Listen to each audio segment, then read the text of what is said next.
we remain steadfast in our commitment in delivering local news that matters. Stories that inspire. Enriching the lives of Filipinos in the Philippines and across the globe. This is your GMA Regional TV. Buong puso para sa Pilipino. Ito ang inyong Regional TV News. Magandang araw, ito ang inyong Regional TV News. Hatid namin ang mga pinakamalaki at pinakahuling balita mula sa Luzon. Ako po si Chris Zuniga. Mula rito sa Visayas, ako po si Cecil Kibod Castro. At mula naman dito sa Mindanao, ako po si Sara Hilomen Velasco. Sinuspinde ang face-to-face classes sa ilang lugar sa bansa dahil sa mainit na panahon. May detalye si CJ Turida ng GMA Regional TV 1 North Central Luzon. Sa nagkalipas na 2 araw, naglalaro sa 43 hanggang 45 degrees Celsius ang heat index sa Dagupan City. Nasa ilalim na ito ng danger category ayon sa Pag-asa. Ito rin ang dahilan kung bakit nagdeklara ng suspension ng face-to-face classes ang Schools Division Office of Dagupan City simula kahapon hanggang sa Biyernes. Sa tala ng DepEd Region 1, kabilang din sa nagdeklara ng suspension ng face-to-face classes ang mga bayan ng Malasiki, Manawag, Mangatarem, Mapandan, San Fabian, San Jacinto, Santa Barbara at Urdaneta City. Lifted na ang suspension sa Mangaldan at Calasiao. Samantala, suspendido rin ang face-to-face classes sa lahat ng antas ng pampubliko at pribadong paaralan sa Angeles City sa Pampanga ngayong araw, April 3. Nagpatupad na rin ang Batangas City Integrated High School ng blended modular and distance learning dahil sa tindi ng init ng panahon. 3 araw ang in-person classes at 2 araw ang modular. Nagpatupad din ng modular classes ang ilang lokal na pamahalaan sa Albay dahil sa init ng panahon. Kahapon, half-day lamang ang face-to-face classes sa lahat ng paaralan sa Pulangi, Ginubatan at Kamalig habang kanselado maghapon ng F2F sa Libon. Dahil sa matinding init ng panahon, ilang paaralan din sa Eastern Visayas ang nagsuspende ng in-person classes at nag-shift sa alternative delivery mode. 5 paaralan sa ilalim ng Maasin City Schools Division Office ang nagkansela ng in-person classes kahapon. Sinuspende rin ang face-to-face classes sa Itchon National High School sa Southern Leyte. Simula rin kahapon, nagpatupad din ng blended learning sa lahat ng elementary at high school na sakop ng Biliran na magtatagal hanggang April 19. Bunsod din ng mainit na panahon, nagsuspende ng in-person classes sa pribado at pampublikong paaralan sa General Santos City. Nagpatupad din ng distance learning ang Buenavista Integrated School sa Zamboanga City. Samantala, nagpaalala si Vice President at DepEd Secretary Sara Duterte na may mandato ang DepEd na magpatupad ng blended learning dahil sa nararanasang init ng panahon. Pwedeng mag-switch to blended learning ang ating mga paaralan kung meron silang mga nakikita na mga iba't ibang problema. Kasama na dito kung mainit ang panahon. Mula sa GMA Regional TV 1 North Central Luzon, CJ Turida, nagbabalita para sa GMA Integrated News. Dahil sa mainit na panahon, nangangamatay na ang mga alagang manok sa ilang poultry farm sa iba't ibang probinsya. Tutukan sa report ni Denise Abante ng GMA Regional TV Balitang Southern Tagalog. Sa tindi ng init ng panahon, apektado maging ang mga alagang manok sa ilang poultry farms sa tinaguriang Egg Basket of the Philippines sa San Jose, Batangas. Sa farm na ito, 3 beses sa isang araw kung painumin ng supplement at electrolytes ang mga alagang manok para maagapan daw ang pagkamatay ng mga ito. Nasa 40 na raw kasi ang nangamatay dahil sa init ng panahon. Sa tala ng San Jose Municipal Agriculture Office, ito pa lang ang naiuulat sa kanila na kaso ng pagkamatay ng mga alagang manok sa bayan simula nang pumasok ang El Nino. Sa Mangaldan, Pangasinan, nababahala na ang ilang poultry grower dahil sa nararanasang matinding init ng panahon na sinasabayan ng biglaang pag-ulan sa hapon. Sa ganitong uri raw ng panahon, madaling kapitan ng iba't ibang uri ng sakit ang mga alagang manok. Sa monitoring ng Mangaldan Agriculture Office, 1 hanggang 3 manok ang namamatay sa ilang poultry farms sa mga nakalipas na araw. Pero hindi pa raw ito nakaaalarma ayon sa Municipal Agriculture Office. 1 hanggang 3 manok din ay tinitinda sa Libmanan, Camarines Sur ang namamatay dahil pa rin sa matinding init ng panahon. Dahil dito, mas naging regular ang pagpapaligo ng mga nagtitinda ng live chicken sa lugar para maibsan ang matinding init ng panahon. Nagpaalala naman ang National Meat Inspection Service na hindi na pwedeng kainin ang mga manok na namatay sa heat stroke dahil na rin sa banta ng avian influenza na pwedeng makahawa sa mga tao. Sa Pavia, Iloilo, makikitang kanya-kanyang hanap ng masisilungan ang mga baka at kambing sa gitna ng tirik ng araw. Ang mga alagang manok na pangsabong na ito, sinisigurong nakakainom ng tubig 3 beses sa isang araw. Ayon sa Iloilo Provincial Veterinarian, maliban sa pagpapainom ng maraming tubig sa mga alagang hayop, importante rin na may masisilungan sila lalo na ngayong tag-init. Ilang poultry at livestock sa Talisay City sa Cebu rin ang apektado. Nararanasan na rin ang pagbaba sa egg production sa ilang poultry farm. Mula sa 5,000 na itlog kada araw, nasa 3,000 na lang daw ang nakukuha nila. Naging matumal na rin daw ang bentahan nito sa pamilihan, kaya ang dating 6 pesos na kada piraso noong nakaraang buwan, nasa 5 piso na lamang ngayon. Mula sa GMA Regional TV, Balitang Southern Tagalog, Denise Abante, nagbabalita para sa GMA Integrated News. Samantala, niyanig ng magnitude 7.5 na lindol ang Taiwan mag-alas 8 ng umaga kanina. Sa video, makikita ang paggalaw ng chandelier sa gusali sa lugar. Kasunod nito, naglabas ng tsunami warning ang PHIVOLCS sa mga coastal area ng Northern Luzon na nakaharap sa Pacific Ocean, kabilang ang Batanes Group of Islands, Cagayan, Ilocos Norte at Isabela. Pinapalikas sa mas mataas na lugar ang mga nakatira sa natukoy na lugar na nakaharap sa Pacific Ocean dahil sa inaasahang taas ng alon na abot ng 3 metro. Inaasahan ito sa pagitan ng alas 8:30 hanggang alas 10:30 ng umaga. Posible itong tumagal ng ilang oras kaya iba yung pag-iingat ang abiso sa publiko. Nagdulot ng halos zero visibility sa highway ng Bula, Camarines Sur ang makapal na usok mula sa grass fire. Sundan sa ulat ni Chris Novelo ng GMA Regional TV, Balitang Bicolandia. Mabilis na kumalat ang apoy sa damuang ito sa barangay Lanipga sa bayan ng Bula, Camarines Sur. Nadamay pa sa insidente ang halos 20% ng tubuhan sa lugar.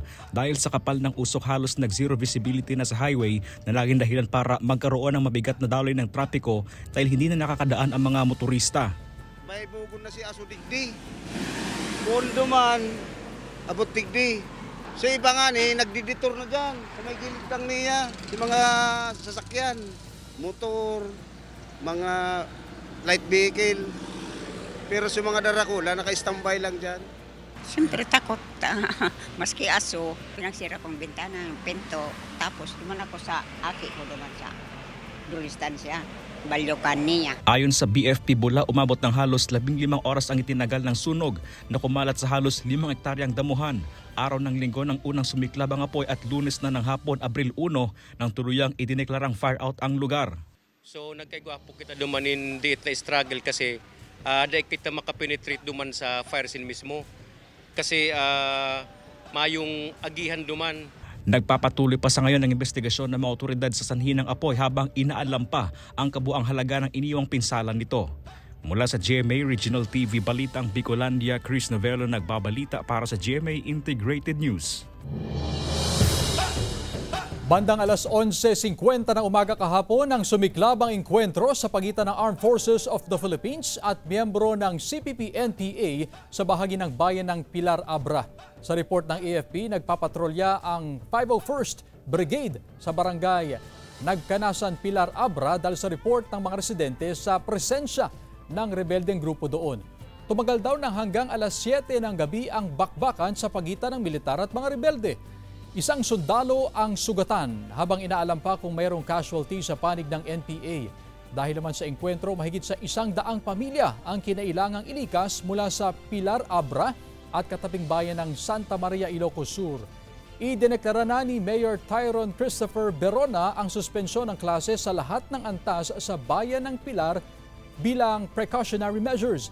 Patuloy naman ang clearing operation ng militar sa lugar. Samantala, nagtamo ng sugat sa likod at tiyan ang 51 anyos na si alias Ramil matapos na pagtatagain ng 52 anyos na si alias Nonoy.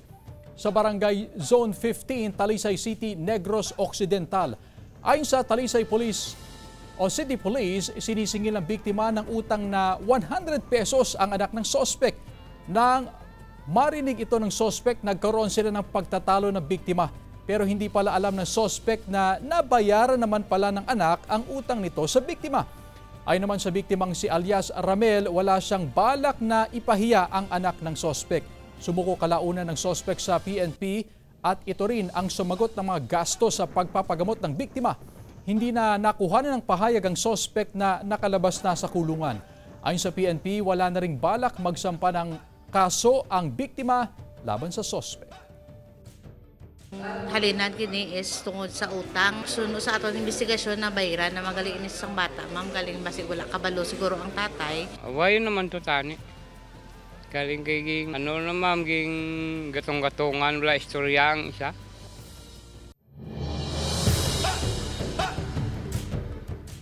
Pumarada sa kain ng mga pinalamutiang kariton na hila-hila ng mga alagang kalabaw ang ilang magsasaka sa Karitones Parade Competition na bahagi ng kanilang ilog, halaman at ani ng gulay o Ihanilay Festival 2024 sa Barangay San Vicente sa San Pablo City, Laguna.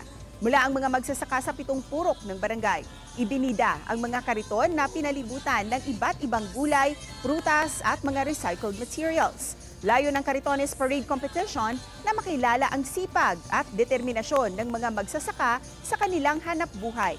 Tatanggap naman ng cash prize ang mga mananalo sa kompetisyon.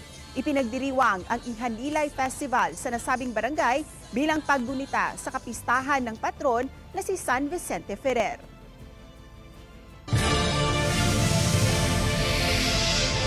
Ito ang inyong Regional TV News.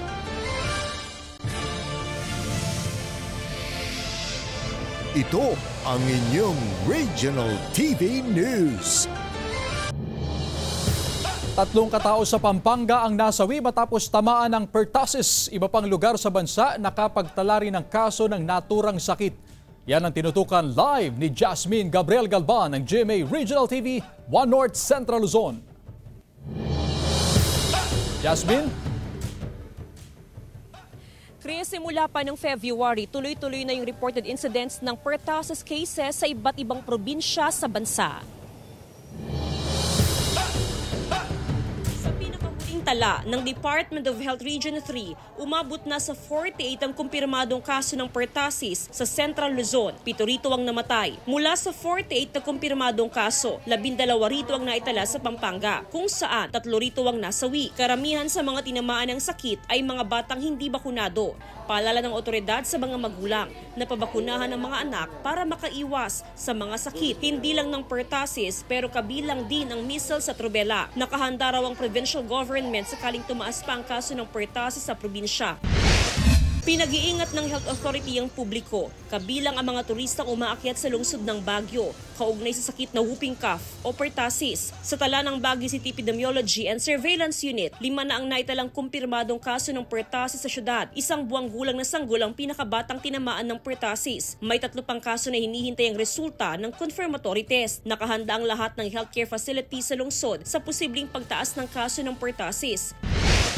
Nakapagtala rin ang suspected cases ng pertussis sa Batangas City. Pinakokompleto ng City Health Office ang bakuna para sa mga bata. Inaabisuhan ng mga otoridad ang publiko na magsuot ng face mask. Pina-isolate ang mga batang mag-aaral sakaling makitaan ng sintomas ng pertussis, gaya ng ubo, sipon, lagnat at hirap sa paghinga. Sa pinakahuling datos ng DOH Calabarzon, umakyat na sa 81 ang positibong kaso ng pertussis mula January 1 hanggang March 30. 6 sa mga ito ang nasawi.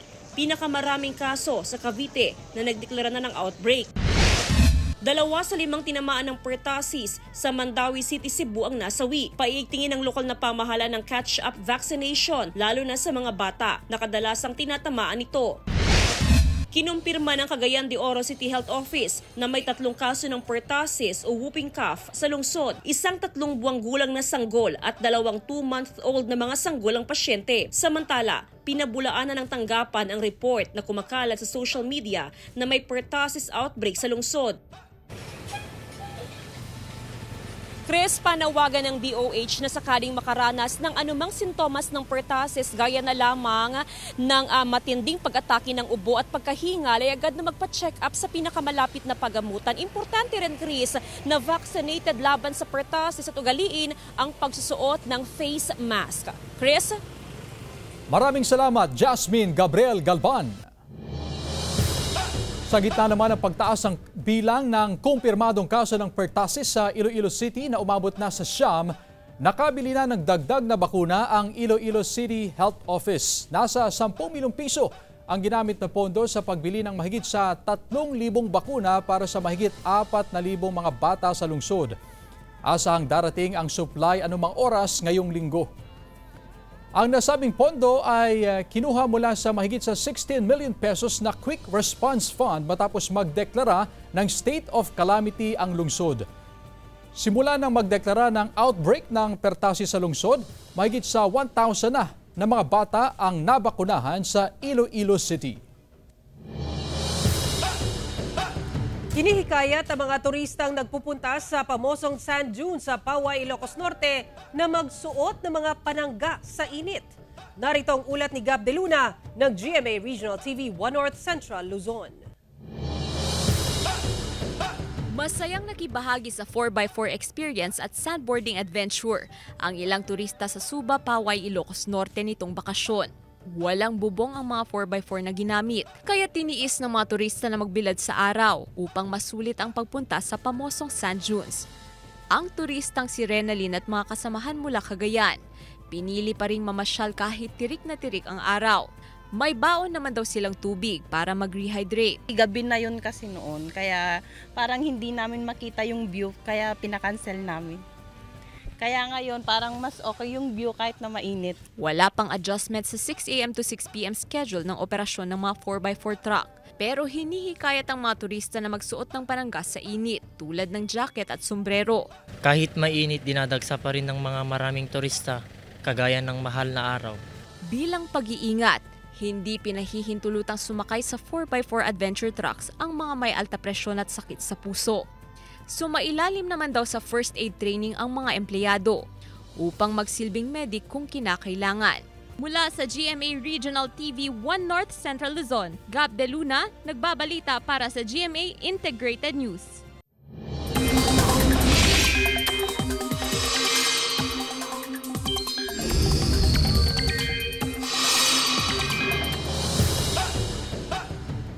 Mga kapuso, ilang bahagi na naman ng bansa ang dapat maghanda sa matinding init at alinsagan ngayong Miyerkules.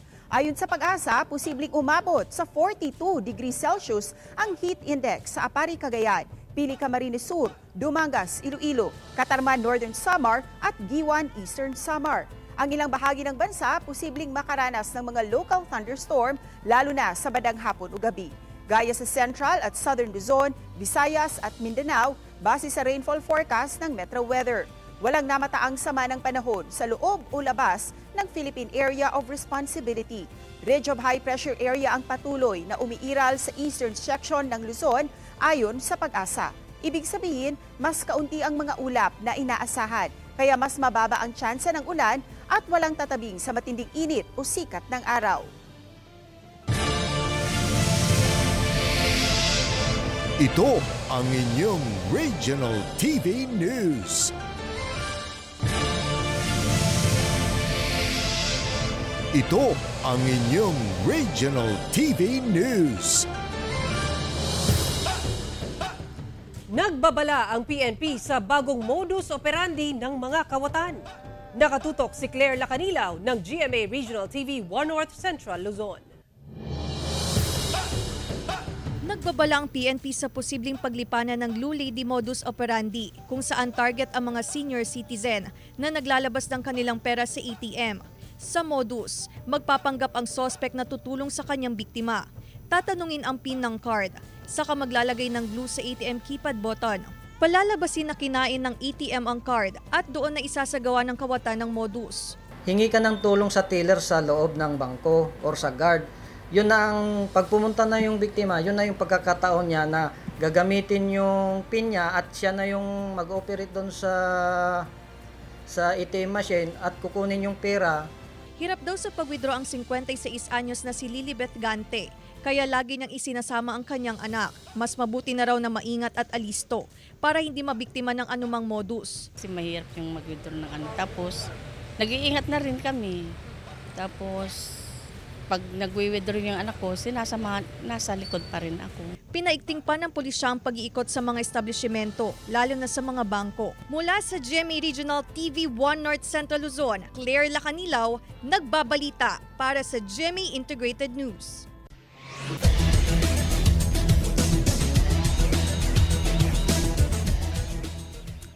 Sa katatapos naman ng NCAA Season 99 Lawn Tennis Tournament, big winner ang De La Salle College of St. Benilde matapos dominahan ang men's and women's division bilang overall champion. Runners-up ang Mapua University at San Beda University sa men's division, habang University of Perpetual Help System Dalta at San Beda University ang first and second runner-ups sa women's division.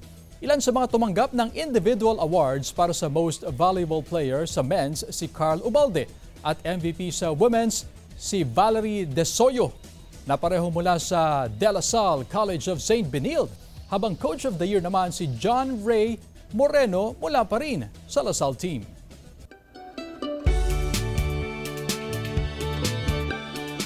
Dinarayo ang isang agri-farm sa Zamboanga City ng mga turista at residente na gustong mag-relax ngayong mainit ang panahon. Ating dayuhin sa ulat ni Efren Mamak ng GMA Regional TV 1 Mindanao. Dinarayo ngayon ng mga turista at residente ang isang agri-farm sa Sitio Hapa, Barangay Salaan sa Zamboanga City dahil sa magandang view at preskong hangin. Mayroon din itong mini resort na may swimming pool na perfect para magtampisaw ngayong mainit ang panahon dahil ang tubig ay nagmumula sa isang spring sa lugar. May mga cottage rin na swak sa magpapamilya o magbabarkada na gustong mag-day tour o mag-overnight stay. At ang isa sa mga binabalikang atraksyon dito ay mga sculpture ng iba't ibang hayop katulad na lang nitong giant crocodile. Okay, then sa side. Ang nasabing pasyalan ay mayroon ding hagdanan at view deck na hinulman na tila kamay ng tao na pwedeng akyatin para makita ang picture-perfect na view ng farm na napapalibutan ng mga luntiang kakahuyan at fruit-bearing trees katulad ng niyog. Dito, parang a new experience, refreshing, a new part of experience na pwede nating ma-enjoy. Ang 14 na hektaryang farm na ito ay napapalibutan ng mahigit 4,000 makukulay na gulong na nagsisilbing bakod sa gilid ng daanan. Mayroon din itong 14 Stations of the Cross na kasalukuyan pang dinidevelop, ngunit dinayo na ng mga debotong Katoliko noong Semana Santa. Dito sir, open tayo dito. Ito hindi ito business. Yung sa akin ito, open ito sa lahat. Lahat kahit hindi lang sa Zamboanga, sa buong mundo. Pwede sila magpunta dito. Mula sa GMA Regional TV 1 Mindanao, Efren Mamak, nagbabalita para sa GMA Integrated News. Samantala, ang sugat sa likod ang tinitinang dahilan ng pagkamatay ng isang malaking male green sea turtle na natagpuan sa baybayin ng Barangay Bagasbas sa bayan ng Daet, Camarines Norte noong Marso 30. Natagpuan ang nasabing pawikan habang nag-iikot ang mga kawani ng bantay dagat, Mendro Beach Cleaners at Maritime Police. Nasa 50 inches ang haba nito habang 48 inches naman ang lapad. Sa pagtataya ng Mendro, hindi bababa ng 50 taong gulang ang naturang pawikan. Agading inilibing ang pawikan sa naturang lugar. Muling pumirma ng kontrata sa GMA Network si 24 Oras anchor Mel Chanco. Narito ang report.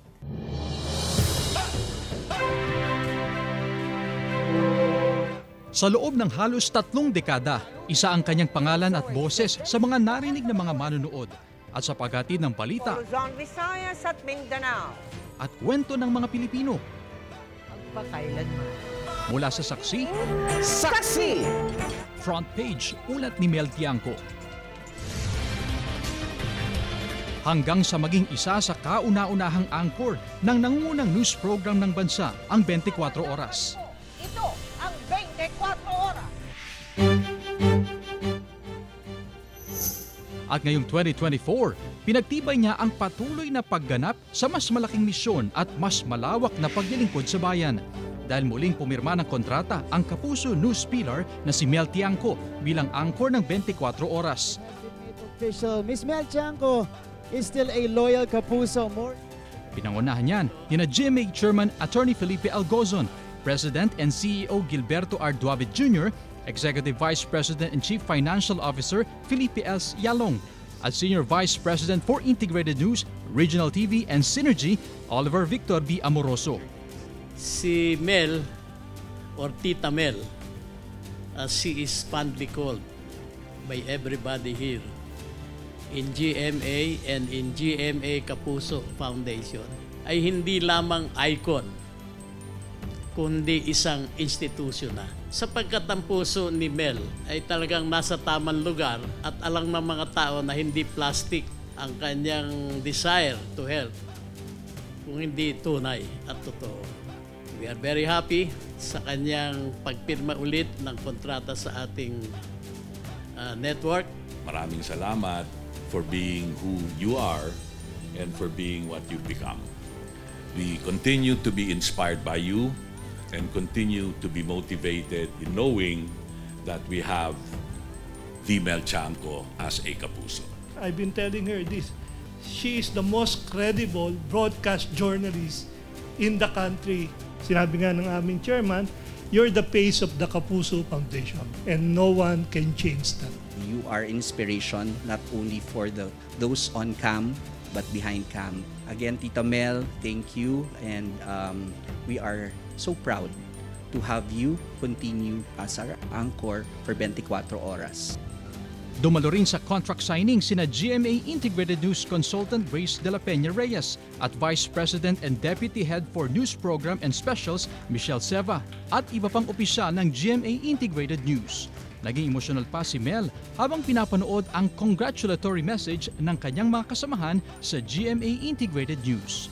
Ako man din po ay nagpapasalamat sa inyo dahil sa mga opportunities that had opened to me because of my stay in GMA. At ang pinakamabigat na nga sa lahat na yan ay ang pagtatatag ng GMA Kapuso Foundation. Napakasarap yung nagtatrabaho ka na, nabibiyayaan ka pa sa langit. Hindi rin nakalimutan ni Mel na pasalamatan ang 2 dekada ng tumututok gabi-gabi sa manonood ng 24 oras at ang pagiging bahagi ng bagong yugto ng GMA Integrated News. Mula sa kaibuturan ng puso ko, maraming salamat po sa patuloy na pagtangkilik ninyo sa 24 oras. At patuloy po namin gagampanan ang aming tungkulin para sa inyong lahat. Saan man lugar kayo, nasaan sa buong mundo, kayo makakaasa. At inyong mapagkakatiwalaan talaga ang 24 oras.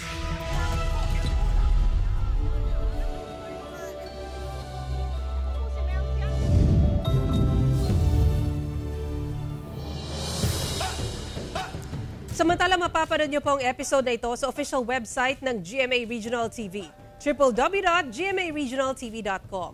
Pwede rin kayong bumisita sa aming official YouTube channel, GMA Regional TV, at i-click ang subscribe button para sa pinakamainit na balita mula sa mga rehiyon. Nais naming pasalamatan ang mga kapuso sa iba't ibang panig ng Pilipinas, maging ang mga kapuso natin abroad. Dahil sa GMA Regional TV, Local News Matters. Kami ang Regional TV News, buong puwersa para sa mas malaking misyon at mas malawak na paglilingkod sa bayan.